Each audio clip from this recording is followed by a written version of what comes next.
গতকাল যখন চুইঝাল গরুর মাংসের রেসিপিটা দিয়েছিলাম তখনই বলেছিলাম এই কলম্বো মাছের রেসিপিটা আপনাদের সঙ্গে শেয়ার করব। আসসালামু আলাইকুম, কেমন আছেন সবাই? আশা করি সবাই অনেক অনেক বেশি ভালো আছেন, ইনশাল্লাহ সবাই নিরাপদেও আছেন। আমরা কিন্তু এই মাছটাকে কলম্বো মাছ বলে থাকি বা গাব্বা মাছ বলে থাকি, আপনারা কি নামে জানেন অবশ্যই জানাবেন কিন্তু। আর এই মাছ রান্না করার জন্য একটা মশলা লাগবে। এখানে আছে পেঁয়াজ বাটা, রসুন বাটা, আদা বাটা, শুকনা মরিচ, ধনিয়া গুঁড়া, কাঁচা মরিচ বাটা এবং আছে সরিষা বাটা এবং পোস্ত বাটা। তো দেখতেই পাচ্ছেন প্রথমেই আমি মাছটাকে ভালোভাবে কেটে বেছে ধুয়ে নিয়েছি।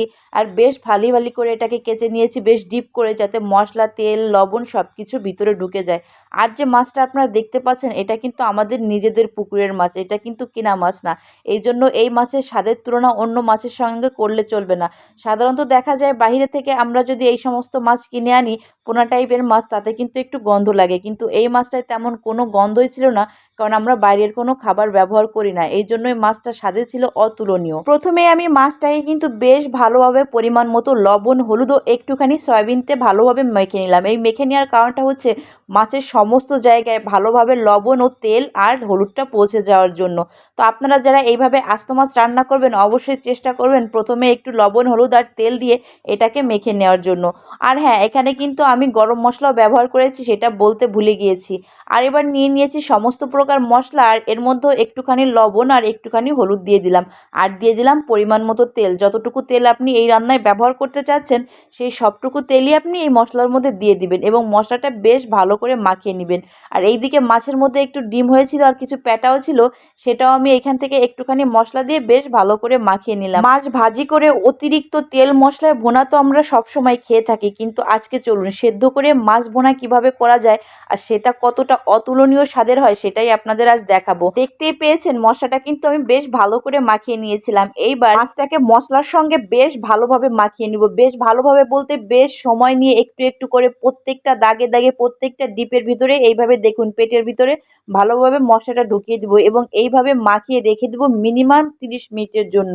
এটাকে আপনাকে ম্যারিনেট করে রাখতেই হবে, তাড়াহুড়ো রান্না এটা না। তাই এটা যখন রান্না করবেন অবশ্যই হাতে সময় নিয়ে রান্না করতে আসবেন। আর দেখতে পাচ্ছেন আমি যেভাবে এটাকে মশলা মাখিয়েছি, প্রতিটা পরতে পরতে এবং প্রতিটা কাটায় চেষ্টা করবেন এইভাবে মাখানোর জন্য।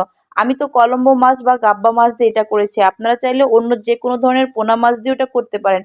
আর হ্যাঁ, সামুদ্রিক মাছ দিয়েও কিন্তু আপনি এই রেসিপিটা করতে পারেন, সেটাও কিন্তু অনেকটা টেস্টি হয়ে থাকে। প্রথমে এই মাছটা এনে ভেবেছিলাম এটাকে কেটে টুকরো টুকরো করে রান্না করব, কিন্তু তারপরে ভাবলাম যে না, আমার বাবার বাড়ি থেকে যেহেতু আনা, সেহেতু আমার জামাইকে এটা আস্ত রান্না করে সামনে দিব। যদিও সে এই মাছের 5 ভাগের 1 ভাগও খেতে পারেনি, তারপরও আমি চেয়েছিলাম জামাই আদর করতে, যে আস্ত মাছটাই তার সামনে দিব, তার শ্বশুরবাড়ির মাছ, তাকে একটু জামাই আদর তো করাই যায়, কি বলেন?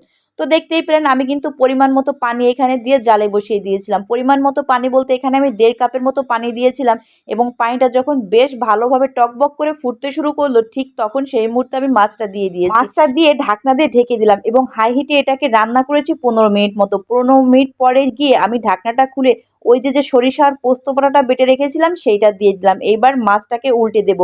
উল্টে দিয়ে এটাকে এইভাবে রান্না করব আরও 15 মিনিটের মতো হাই হিটে। এখানে আপনার মিডিয়াম বা লো হিটের কোনো প্রয়োজন নেই, তাহলে মাছটা কিন্তু অতিরিক্ত সেদ্ধ হয়ে গলে যেতে পারে। আপনি এখানে হাই হিট ব্যবহার করতে পারেন, কারণ যেহেতু অনেক পানি আছে সেহেতু কোনো সমস্যা হবে না। আর ওই যে ডিমটা আমি মেখে রেখেছিলাম প্যাটা, এবার সেটাও কিন্তু আমি এর মধ্যে দিয়ে দিব। ডিম মাছের প্যাটা দেওয়া হয়ে যাওয়ার পরে এটাকে এইভাবেই রান্না করতে থাকবো, বললাম 15 মিনিট মতো। আর এর মধ্যে যে বাড়তি মশলাটুকু ছিল সেটাও কিন্তু আমি দিয়ে দিলাম এবং এটাকে ঢাকনা লাগিয়ে দিয়ে তারপরে এটাকে রান্না করতে থাকবো। ঠিক 15 মিনিট পরে এই হচ্ছে আমার মাছের বর্তমান অবস্থা। আর দেখতেই পাচ্ছেন এই মুহূর্তে আমি দিয়ে দিলাম এর মধ্যে কিছুটা টক দই। টক দইটা কিন্তু সম্পূর্ণ অপশনাল, আপনি চাইলে দিতেও পারেন আবার নাও দিতে পারেন, কিন্তু আমার কাছে মনে হয় মাছ মাংসে টক দই ব্যবহার করলে এটা স্বাদ বেড়ে যায় বহুগুণে। তাই আমি চেষ্টা করি মাছ এবং যে কোনো বড় ধরনের মাছ বা মাংসে এটা ব্যবহার করতে। তো দেখেন অ্যাক্সিডেন্টলি আমার মাছের মাথাটা কিন্তু ভেঙে গেল, তারপর আমি যথাসাধ্য চেষ্টা করেছি এটাকে আস্ত রাখার। আর এই পর্যায়ে কিন্তু চুলার আঁচটা একদম কমিয়ে দিব, কারণ পানিও শুকিয়ে এসেছে, দেখতে পাচ্ছেন কেমন ঘন হয়ে এসেছে মশলাটা। তাই এখন চুলার জালটা কিন্তু কমিয়ে রাখতে হবে, না হলে কিন্তু নিচ থেকে পুড়ে যেতে পারে। তো মিডিয়াম লো হিটে এটাকে বেশ সময় নিয়ে এবার রান্না করতে হবে, যত সময় না পর্যন্ত মশলাটা বেশ ভাজা ভাজা হয়ে যাচ্ছে।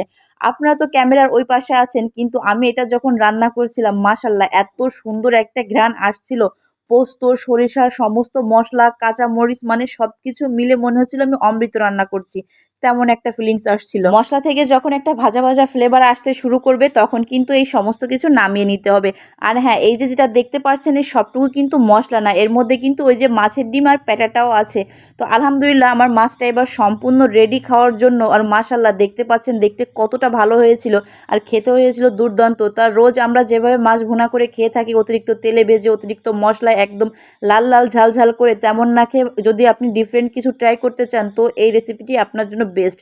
আর এত সুন্দর করে মাছটা রান্না করার পর আমি যখন ভেবেছিলাম এটাকে জামাইয়ের জন্য পরিবেশন করব, তখন বেশ সুন্দর করে এটাকে ডেকোরেশন করে নিয়েছিলাম। আমার হাতের কাছে যা ছিল ভাবছিলাম তাকে সুন্দর করে ডেকোরেশন করে তার সামনে দিলে হয়তো তার ভালো লাগবে।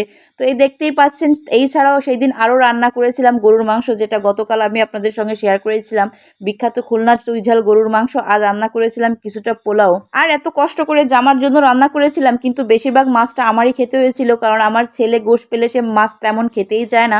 আর উনিও একটু সেকটু খেয়েছিল, তো মাছটা পুরো বেশিরভাগ আমিই খেয়েছিলাম।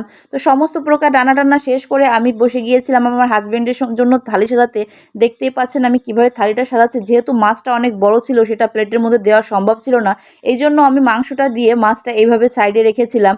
তো আজকের ভিডিওটি আপনাদের কাছে কেমন লাগলো অবশ্যই জানাবেন। যদি ভালো লেগে থাকে এমন মজার মজার ভিডিও পেতে অবশ্যই রিমি রান্নাঘরের পাশে থাকবেন। আল্লাহ হাফেজ।